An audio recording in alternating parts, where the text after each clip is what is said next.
young person, and this is like to the 17, 18, 19, 20 or even above year olds out there who seem to want to give their heart to another human being, and they want to fall in love with another human being, but they haven't fallen in love with Allah subhanahu wa ta'ala yet, and they haven't truly found themselves yet.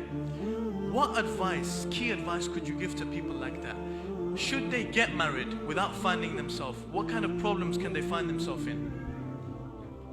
You know, the difficulty we face now is you have 15-year-olds and 16-year-olds who tell you, I need my nikah done. I need my nikah done. And you say, but why? Because I don't want to commit haram. Come on. You don't want to commit haram, so now you want to get your nikah done. So be strong, be patient, you know, stay away from sin, because like you say now, people need to find themselves. And by finding themselves, they will definitely find Allah subhanahu wa ta'ala.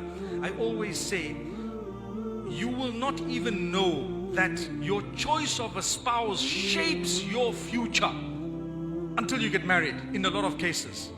Your choice of a spouse actually determines a lot of your future.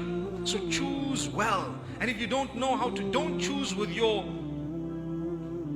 hormones. I promise you, that's what people do. They just choose with their hormones. It's a fact. It might have sounded a bit, you know, direct, but it's a fact. People choose with their emotions sometimes. But wait, go back to the hadith, go back to the Prophet, peace be upon him. And I've always said the two most powerful organs, the heart and the mind, don't ever give anyone the control of those two, because they will hurt you. They will hurt you. You give that to Allah and you give it to anyone after that within what Allah has ordained. But we've seen thousands of people get abused and used because they've given their heart and their mind in someone else's hand. That's it. They've given it away. Give it in the hands of Allah, your heart and mind, and whoever else you're going to love. You can love them more than anything, but if Allah has allowed it and it's ordained. And for this reason we say, be very careful, my beloved brothers, my sisters, my children, sons and daughters. You know, the qualities I have, do you really think the guy I want to marry is looking for those qualities? No way. Or the girl who I want to marry is looking for those qualities? No.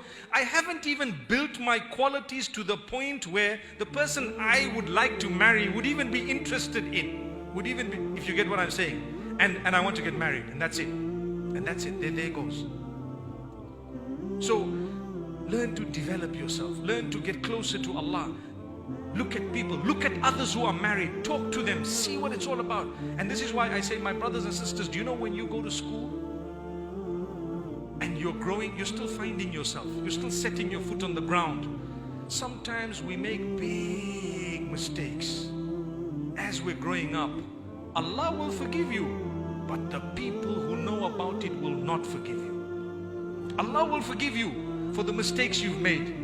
But unfortunately, the people, even your best friends, will be the biggest sellouts, because they are not Ghafurur Rahim. Allah is.